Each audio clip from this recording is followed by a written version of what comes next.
বিসমিল্লাহির রহমানির রহিম وإذا قيل لهم لا تفسدوا في الأرض قالوا إنما نحن مصلحون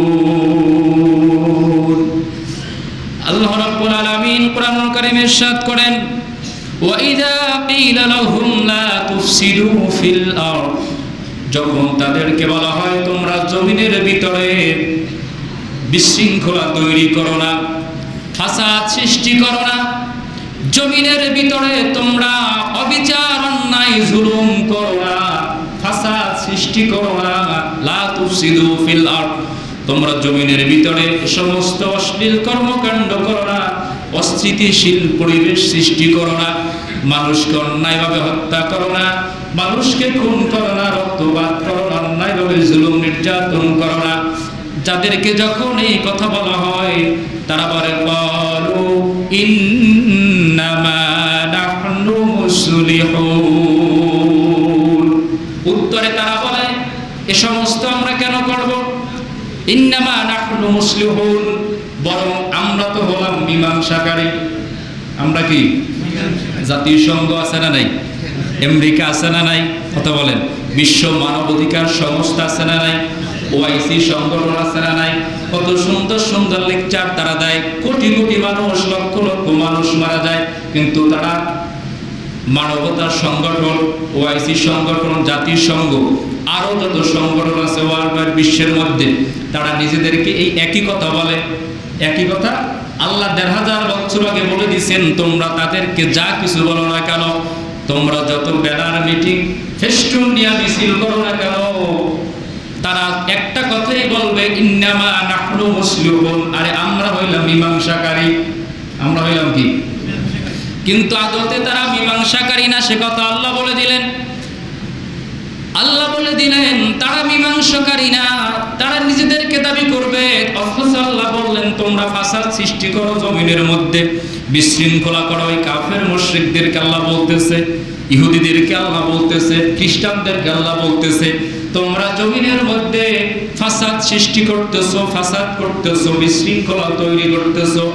আল্লাহ রাব্বুল আলামিন বললেন যখন তাদেরকে কথা বলা হলো স্বীকার তো করলোই না, বরঞ্চ তারা নিজেদেরকে মীমাংসাকারী দাবি করলো, তারা নিজেদেরকে শান্ত প্রিয় দাবি করলো। আল্লাহ রাব্বুল আলামিন বললেন ক্বালু ইন্নামা নাহনু মুসলিহুন আলা ইন্নাহুম হুমুল মুফসিদুনা ওয়ালাকিন লা ইয়াশউরুন। আল্লাহ রাব্বুল আলামিন বললেন তোমরা কিসের মীমাংসাকারী?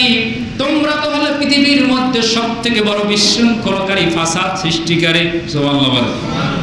আল্লাহ তাদেরকে বলে দিলেন তোমরা কোনো মীমাংসাকারী, তোমরা মীমাংসাকারী না, বরঞ্চ মুখোশ পড়ে আছো, তোমরা হইলা ফাসাদ সৃষ্টিকারী, পৃথিবীর মধ্যে অন্যায় বিশৃঙ্খলা সৃষ্টিকারী। কথাকার এবার আসেন আল্লাহ রাব্বুল আলামিন কোরআনুল কারীমে ইরশাদ করেন ইয়া আইয়ুহান নবী জাহিদুল কুফার ওয়াল মুনাফিকিন। নবী গো রাহমাতুল লিল আলামিন, আপনি মনে করেছেন দ্বীন এমনিতে কায়েম হয়ে যাবে? আপনার দ্বীনের কায়েমের জন্য, দ্বীন প্রতিষ্ঠার জন্য আপনার নবীকে অনেক কষ্ট করতে হবে। শুধুমাত্র না খেয়ে থাকলে হবে না, বরঞ্চ অনেক যুদ্ধ করতে হবে, বিগ্রহ করতে হবে। জাহিদুল কুফার, আপনি যুদ্ধ করেন, জিহাদ করেন। সুবহানাল্লাহ বলেন। নির্দেশ কার? আল্লাহ নির্দেশ দিতেছে, আদেশ দিতেছে হাবিব ইয়া আইয়ুহান নবী রাহমাতুল লিল আলামিন, নবী গো জাহিদুল কুফার, আপনি জিহাদ করেন। আদেশ হলো আল্লাহ দিতেছেন কারে? জাহিদুল কুফার অল মুনাফিকিন, কাফের এবং মুনাফিকদের বিরুদ্ধে কি করেন? যুদ্ধ করেন। আল্লাহ আদেশ দিলেন। কে যুদ্ধ করবে? যে নবী রাহমাতুল লিল আলামিনকে পুরা জিসম মোবারক রক্তাক্ত করে দেওয়া হবে, পাল্টা আক্রমণ করা তো দূরের কথা, নবীজির জবান, নবীজির মুখ মোবারক থেকে মুস্কি হাসি যেন বন্ধ হয় না। এরকম নবীকে আল্লাহ যখন এই আয়াত নাজিল করলেন, নবী গো আপনি কি দেখতেছেন? আপনার মুসলমানের সংখ্যা দিন দিন বাড়তেছে, বৃদ্ধি পাইতেছে। কাফেরেরা নির্যাতনের স্টিম রোলার আপনার উপরে চালাইতেছে, মুসলমানদেরকে একের পর এক হত্যা করতেছে। নবী গো, আপনি কি চিন্তা করেন? জাহিদুল কুফার, এবার আপনি জিহাদ করেন, জিহাদ ঘোষণা করেন। কাফেরদের বিরুদ্ধে, মুনাফিকদের বিরুদ্ধে এবার যুদ্ধ ঘোষণা করেন। আল্লাহ নির্দেশ দিলেন, হাবিব রহমাতুল লিল আলামিন নবীজিও যুদ্ধ করলেন, একটা দুইটা নয়, যতগুলো যুদ্ধ নবীজি জীবনে করেছেন, শুধু মদিনাতুল মুনাওয়ারায় 10 বছরে নবীজি 66টা যুদ্ধ নবীজি পরিচালনা করেছেন। কয়টা? 66টা যুদ্ধ নবীজি করেছেন। এই 66টা যুদ্ধ আল্লাহ নবী রহমাতুল লিল আলামিন যখন মদিনার মধ্যে ছিলেন, মক্কা এবং মদিনায় কোনো যুদ্ধে আল্লাহ নবীজি আগে ডাক দেয় নাই, যুদ্ধের জন্য ঘোষণা দেয় নাই। মুসলমানদের আদর্শ এটা না, নবীজি 1000 বছর আগে শিক্ষা দিয়েছেন, কোন জিহাদের ময়দানে নবী আগে কাউকে ডাক দেন নাই, কাফের মুশরিকদের বিরুদ্ধে দাঁড়ান নাই। বরং তারা যখন মুসলমানদের উপরে চড়াও হয়েছে, আক্রমণ করেছে, ঠিক যেরকম বর্তমানে করতেছে, করে কি করে না? বর্তমানে হইতেছে। পৃথিবীর মধ্যে যতগুলো দেশে মুসলমান আছে দেখবেন ততগুলো দেশের মধ্যে বিশৃঙ্খলা বেশি। আর এই বিশৃঙ্খলা করে যারা, তারা কাফের মুশরিক ইহুদি নাসারা, ঠিক না বেটি? ইহুদি নাসারা খ্রিস্টানরা, তাদের একমাত্র টার্গেট হলো মুসলমানদেরকে পৃথিবীর থেকে ধ্বংস করে দাও। অথচ তারা জানে না আল্লাহ রাব্বুল আলামিন কোরআনে 1000 বছর আগে বলে দিয়েছেন, যতদিন পর্যন্ত পৃথিবী থাকবে, একজন মুমিন যতদিন পর্যন্ত থাকবে, ততদিন পর্যন্ত পৃথিবীতে কিয়ামত কায়েম হবে না। কাফের মুশরিকরা হয়তো ক্ষমতার তাড়নায় নিজেদের অভ্যাসগত চিরকায়িত অভ্যাস, সমাজের মধ্যে, দেশের ভিতরে, রাষ্ট্রের মধ্যে, পৃথিবীর মধ্যে বিশৃঙ্খলা তৈরি করা, এজন্য তারা বিশৃঙ্খলা একের পর এক তৈরি করতেছে। হাজার হাজার লক্ষ লক্ষ মানুষ মুসলমানদেরকে অন্যায়ভাবে অত্যাচার, হত্যা করতেছে। রাসূল করিম সাল্লাল্লাহু আলাইহি ওয়াসাল্লামের সময় এই অবস্থার ব্যতিক্রম কিছু হয় নাই। 1000 বছর ধরে এভাবে চলতেছে। নবীজি রাহমাতুল লিল আলামিন, আল্লাহ নবী মদিনাতুল মুনাওয়ারায় যখন গেলেন, সাহাবীরা দলে দলে ইসলাম গ্রহণ করে ইসলামের সুশীতল ছায়া তলে আসতেছেন। নবীজি যুদ্ধ ময়দানে একের পর এক যুদ্ধ হইতেছে, প্রতি 2 মাসে অন্তর অন্তর একটা যুদ্ধ। এতগুলো যুদ্ধ, 66টা যুদ্ধে যাইতে যাইতে ক্লান্ত হয়ে গেছে। আমরা তো ফিলিস্তিনের পক্ষে একদিন দাঁড়াবার মতো, মানববন্ধন করার মতো সময় হয় না, কথা বলেন না? আমরা তো মুসলমান ভাইদের পক্ষে দাঁড়ানো, কথা বলার মতো সুযোগ হয় না। কিন্তু সাহাবীরা, নবীজি যখন মদিনায় গেলেন, প্রতি 2 মাসের আরো কম সময়, 10 বছরে যেহেতু 66টা যুদ্ধ হয়েছে, আরো কম সময় যুদ্ধ, 2 মাসের কম সময় একটা যুদ্ধ। যুদ্ধ করতে করতে সাহাবীরা ক্লান্ত, যুদ্ধ করে আসতে পারেন, আবার আরেক যুদ্ধের ডাক পড়ে গেছে, যুদ্ধের পরে যুদ্ধ, একের পর এক যুদ্ধ চলতেছে, কোনো থামে না। যুদ্ধের পরে যুদ্ধ, জিহাদের পরে জিহাদ। নতুন ইসলাম গ্রহণ করেছেন এর মধ্যে কিছু সাহাবীরা, যাদেরকে কাফেরেরা, মুনাফিকেরা যাদেরকে প্রলোভন দেখাইলো, যাদের জান ও মালের ভয় দেখাইলো, তোমরা যদি জিহাদের ময়দানে যাও, হইতে পারে মারা যেতে পারো, শহীদ হতে পারো। দেখো, যদি তোমরা শহীদ হয়ে যাও, তোমাদের সন্তান সন্ততি, স্ত্রী যারা আছে, ঘর বাড়ি সব কিছু পড়ে থাকবে, এদেরকে দেখাশোনা করবে কে? সম্পদগুলো রক্ষণ করবে কে? সব কিছু বিনষ্ট হয়ে যাবে, আর নিজের জীবন তো নিঃশেষ হয়ে যাবে, শেষ হয়ে যাওয়া। কি দরকার আছে? জিহাদে যাওয়ার দরকার নাই। ঠিক এরকমই একটা যুদ্ধ তাবুকের প্রান্তরে, সূরা তাওবার ভিতরে আসছে, তাফসীরের ভিতরে আসছে। আল্লাহর নবী জিহাদের ময়দানে যাবে, মদিনার মধ্যে ঘোষণা দিলেন 30,000 সৈন্য নিয়ে তাবুকের প্রান্তরে নবীজি যাবেন। কত হাজার? নবীজি মসজিদে নববীর মধ্যে ঘোষণা দিয়ে দিলেন, কে কে তোমরা জিহাদের ময়দানে যাবে? লিস্ট করতেছে, জিহাদে যাওয়ার জন্য প্রস্তুত হয়ে যাও। একজন দুইজন নয়, সাহাবীদের সংখ্যা হয়ে গেল 30,000। 30,000 সাহাবী রাসূলুল্লাহর হাতে হাত দিল। নবী গো, বাঁচলে গাজী, মরলে শহীদ, চিন্তার কোনো কারণ নাই, যেহেতু আপনি বলেছেন আমরা জিহাদের ময়দানে চলে যাব। নবীজি তাবুকের প্রান্তরে রওনা হইলেন, যুদ্ধ করার জন্য নবীজি চলে গেলেন। কিন্তু ঘটনাক্রমে তাবুকের প্রান্তরে কোন যুদ্ধ হয় নাই। বিনা যুদ্ধে নবীজি তাবুকের ময়দান থেকে আবার ফিরে আসলেন। মদিনার মধ্যে ফিরে আসার পর আল্লাহ নবী মসজিদ নববীর মধ্যে বসা। এমন সময় নবীজির একজন সাহাবী হযরতে কাব বিন মালিক রাদিয়াল্লাহু তাআলা আনহু আল্লাহ নবীজির কাছে হাজির হয়ে গেলেন। ইয়া রাসূলুল্লাহ, ইয়া হাবিবাল্লাহ, আমি কাব বিন মালিক আপনার কাছে আসছি গো নবী, ক্ষমা চাওয়ার জন্য, মাফ চাওয়ার জন্য। মুনাফিকদের প্ররোচনায় পড়েছিলাম, শয়তানের প্ররোচনায় পড়েছিলাম, যুদ্ধ করতে করতে ক্লান্ত। 2 মাসের মধ্যে একটা যুদ্ধ নবী গো, তাবুকের প্রান্তরে 30,000 সৈন্য নিয়ে আপনি গিয়েছেন, কিন্তু আমি কাব বিন মালিক তো তাবুকের প্রান্তরে যুদ্ধের জন্য যাই নাই। নবী আপনার কাছে ক্ষমা চাওয়ার জন্য আসছি। আমি জিহাদের ময়দানে যেতে পারি এর জন্য আপনার কাছে মাপ চাই, আপনি আমাকে ক্ষমা করে দেন। নবীজি তার কাব বিন মালিকের দিক থেকে নবীজির চেহারাটা ঘুরায় নিলেন। নবীজি তার চেহারা মোবারক ঘুরায় নিলেন। কাব বিন মালিকের দিকে নবীজি তাকাইলেন না। নবীজির মুখ মোবারক বেজার হয়ে গেল, নবীজির চোখ দুটো লাল হয়ে গেল। এরে কাব বিন মালিক, আমি নবীজি নির্দেশ দিয়েছি জিহাদে যাওয়ার জন্য, যুদ্ধ ফরজ, আমি রাসূল আদেশ করেছি, তুমি যাও নাই। কাব বিন মালিক, বলো তোমার সাথে আমার সাহাবীরা কে কে ছিল যে আমার আদেশ অমান্য করে জিহাদে যায় নাই? কাব বিন মালিক বললেন, হুজুর 2 জন সাহাবী আমার সাথে, আরো 2 জন আছে। কয়জন? আমি কাব বিন মালিক, আর একজন হিলাল বিন উমাইয়া, আর একজন মুরারা বিন রাবিয়া, 3 জন সাহাবী জিহাদের ময়দানে যায় নাই।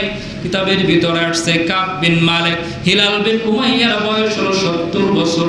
কত বছর? 70 বছরের বৃদ্ধ সাহাবী, তার ব্যাপারে রাসূল ছাড় দেন নাই। 70 বছরের বৃদ্ধ সাহাবী কাব বিন মালিক যখন বললেন, হুজুর আমরা 3 জন সাহাবী জিহাদের ময়দানে যাই নাই, নবীজি হযরত ওমর বিন খাত্তাব রাদিয়াল্লাহু তাআলা আনহুকে ডাক দিলেন, রে ওমর, এই 3 জন সাহাবীর নামটা লিস্ট করে তুমি মদিনার মধ্যে, মদিনার মসজিদ নববীর বারান্দার ভিতরে টানায়া দাও। আজকে থেকে আমি রাসূল ঘোষণা করে দিলাম, এই 3 জন সাহাবীদেরকে তোমরা বয়কট করে দাও।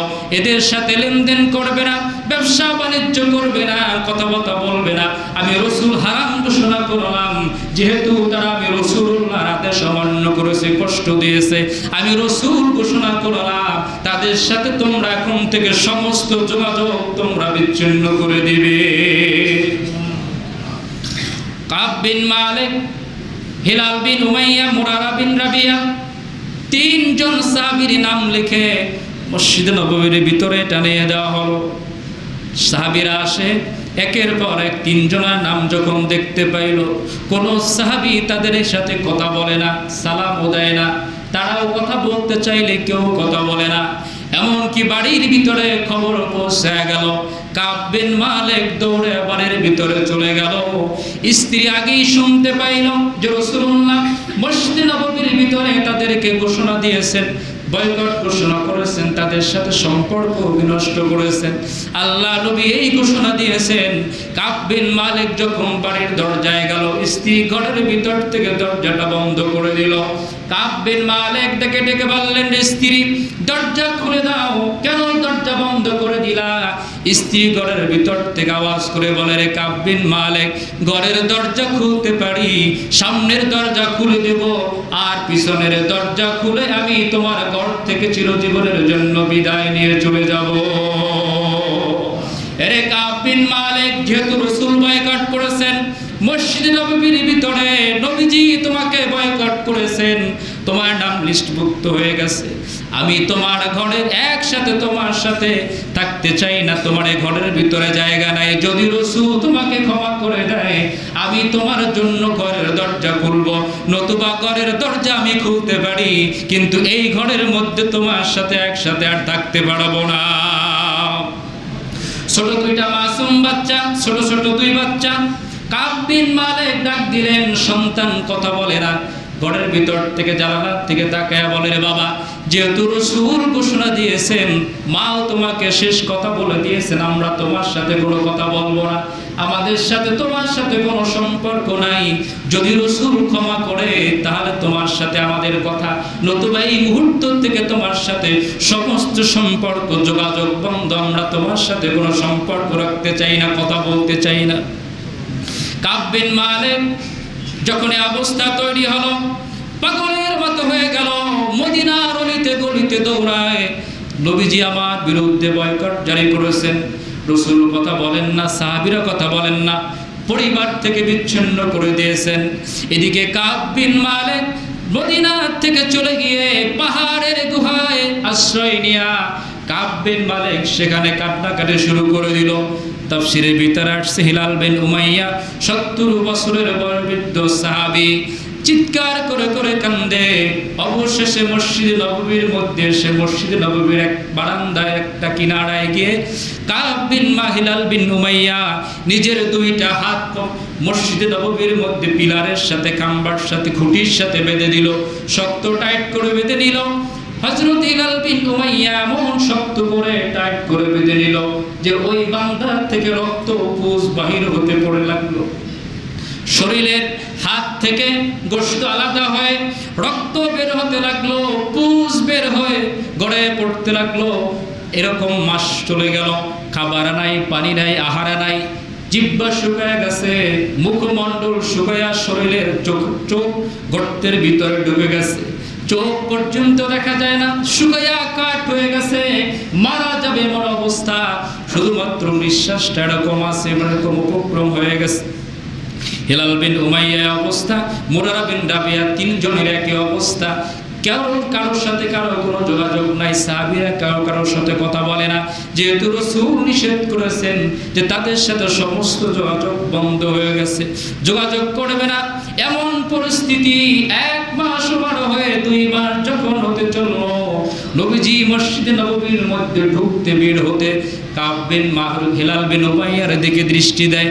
নবীজি অবস্থা দেখতেছে, হিলাল বিন উমাইয়ার আর কান্নার আওয়াজ নাই, কান্নার আওয়াজ শেষ হয়ে গেছে, শুধু চোখ থেকে পানি পড়তে পড়তে আর চোখ থেকে রক্ত ঝরায় পড়তেছে, চোখের ভিতরে পানিও নাই, কান্না আওয়াজ নাই, কিছু নাই, শুধু রক্ত পড়তেছে, ব্লাড পড়তেছে, হাত থেকে পুজ পড়তেছে, শরীরের ভিতরে এখন আর রক্তও নাই। আল্লাহ নবী অবস্থা দেখতেছে।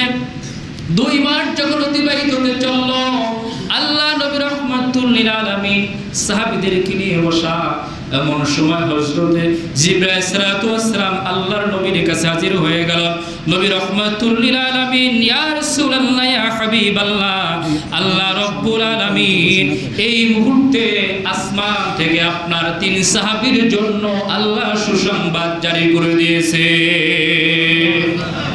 কি জারি করছেন? সুসংবাদ দিয়েছেন। যেহেতু 2টা মাস পর্যন্ত এমন কান্না তারা করলো, এমন তওবাই তারা করলো, আপনার কাছেও ক্ষমা চাইলো। একজন পাহাড়ের গুহায় সেজদায় পড়ে কান্দে, আর একজন মসজিদ নববীর পিলারের ভিতরে হাত বেঁধে তারপরে কান্দে।